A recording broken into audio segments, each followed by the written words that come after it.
Viewers and subscribers, welcome back to the channel. You don't know it's a boy SAE. Bless upon yourself and thank you all for tuning in to this one. Some wonderful people. What I really want to share with you guys today is Brian Lara said that Nicholas Pooran didn't leave West Indies cricket, right? He said that CWL let him go. Reason West Indies don't know how to take care of their big stars, and Pooran is their big star and Pooran opted to leave. Or maybe there's some other reason behind the door that we don't know about. But Lara spoke his mind, guys. We're gonna let you hear what he said, and plus we're also gonna run to the comment section of that post and let you guys hear what the other people are saying. But before we do so though, please go ahead and hit that subscribe button and turn on the post notification bell to be the first alerted whenever a new video is uploaded, and don't forget to leave your honest comments in the comment section. So without further ado, people, let's dive right into what West Indies legend Brian Lara had to say about Pooran leaving West Indies. Pooran didn't leave West Indies. CWL let him go. They did nothing for their stars. Wonderful people, welcome back to the channel. Recently I did a video where I told you guys that Brian Lara suggested that the West Indies big players are using, or the West Indies players nowadays are just using West Indies as a stepping stone to play in IPL and all those leagues. They're not loyal to West Indies anymore. It's where the money come, that's where they goes. Now we're getting a little information. He said that West Indies didn't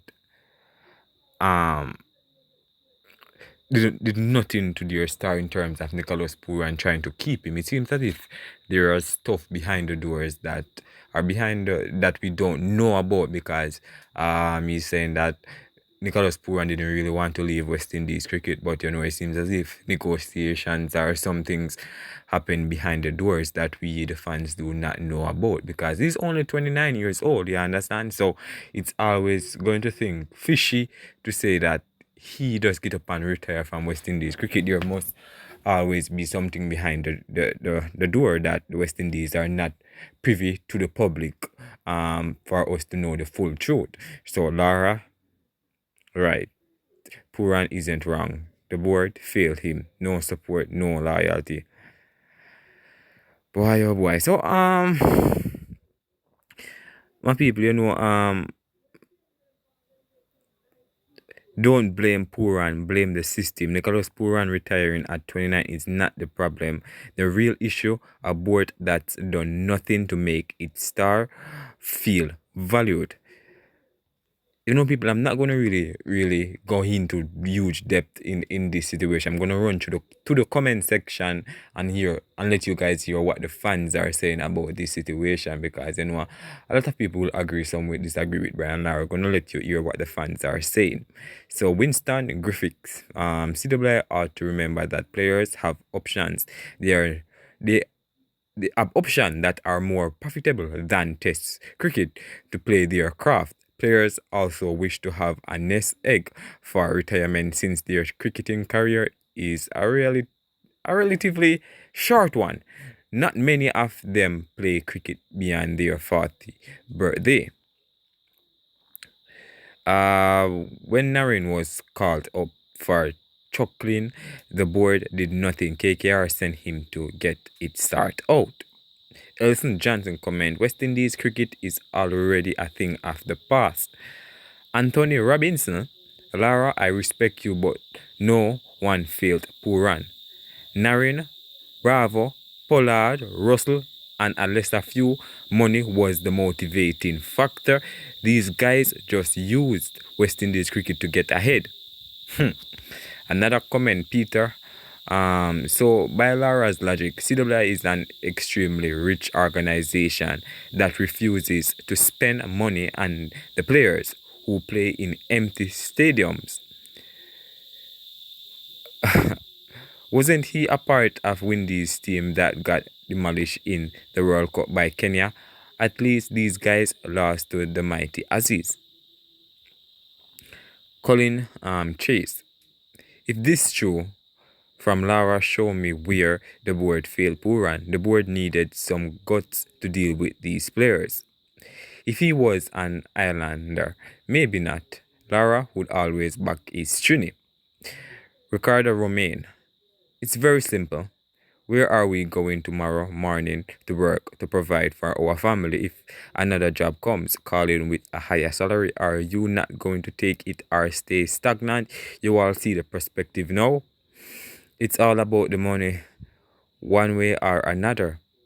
Mark Keith.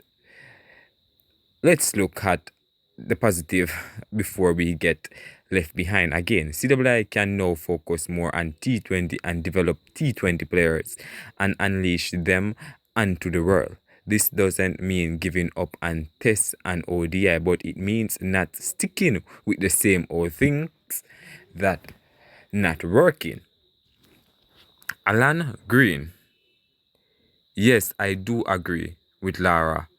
A player in this caliber such as Pooran did not play Test cricket. Something is terribly wrong here. And now, for example, Evan Lewis is trying to say Rutherford, Hetty, Mayers, Pooran, Powell, Holder, Kemar Roach. I think he is still competitive. Just a call, a few. It's not on our test team that the board's fault. Instead, a set of young upstarts who they keep playing musical chairs, then start labeling players who is T20, one dayers, who is test compare days gone by. Lara, Viv, Simmons, Greenwich, just to call a few who have been on the test team. One dayers, any cricket representing West Indies. So hence we knew our strongest team now it's different. It's a team with guys who have no experience. They are more or less inactive as far as I am concerned. But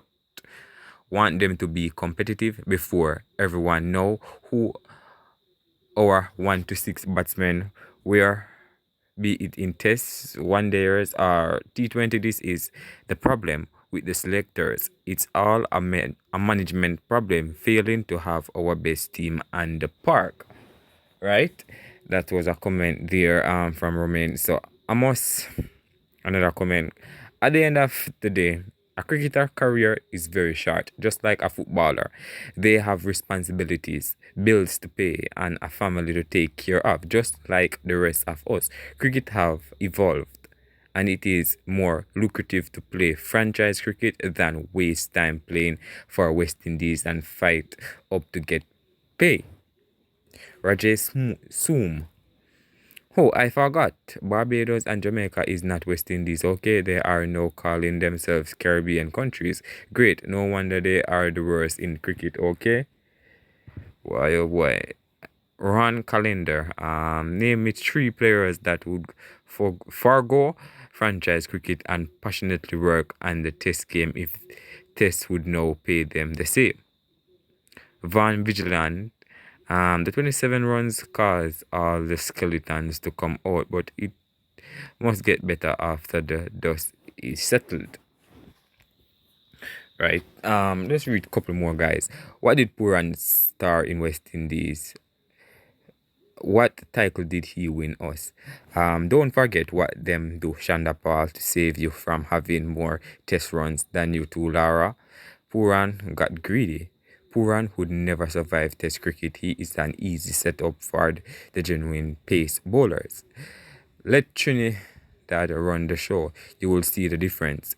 Kareem Van Chambers. Well said. Started with Shandapal and a lot of more dedicated players.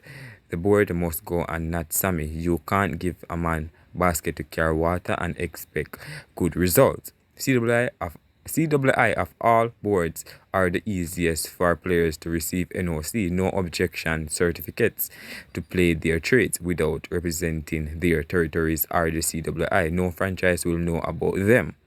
Lara blazing West Indies Cricket Board for 6 runs. Yes. Can the board pay him more than he makes in IPL? That reminds me of a particular premiership club in Felicity, Trinidad 20 years ago. So let's read one more comment, guys. Cameron was dealing with those players who felt they were bigger than West Indies cricket and they got rid of Cameron and West Indies continued to spiral downwards. It takes hard men to take hard decisions for the benefit of West Indies. So As I said, people, I wasn't really going to iterate on any of this or go into in-depth detail. You understand? I'm just going to let you guys leave your honest thoughts down below. All right.